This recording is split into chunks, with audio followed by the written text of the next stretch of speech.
Hello friends.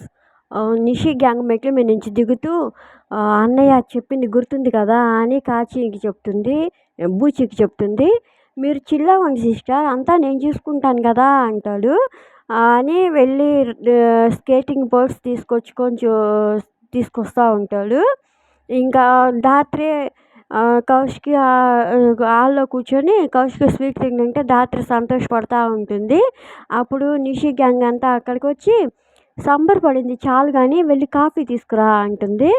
ఇంకా అనేసరికి అప్పుడు ధాత్రి సరే అని చెప్పి కిచెన్లోకి వెళ్తుంది. ఆ తర్వాత ఇంకా కాచి బూచి స్కేటింగ్ బోర్డ్స్ తీసుకొని వాటి మీద నిలబడి నడుస్తూ వదిన తప్పుకోండి తప్పుకోండి అంటూ పెద్ద పెద్దగా అరుస్తూ ఉంటాడు. కౌశికి షాక్ అయిపోతుంది. ఇంకా కౌశికి షాక్ అయ్యి చూస్తూ అటు ఇటు కదలకుండా అలాగే షాక్ అయిపోయి నిల్చుంటుంది. కిచెన్లోంచి ధాత్రి కూడా చూసి అయ్యో వదిన అంటూ కంగారు పడిపోతూ ఉంటుంది. ఇంకా మరి కౌశికి ఏమో పెద్దగా అరుస్తుంది. మరి బూచి గుద్దుతాడా లేదా లేదా ధాత్రి వచ్చి కాపాడుతుందో తర్వాత చూడాలి ఫ్రెండ్స్. మీ వీడియో మీకు నచ్చితే ప్లీజ్ లైక్ చేయండి, సబ్స్క్రైబ్ చేయండి. Thank you for watching.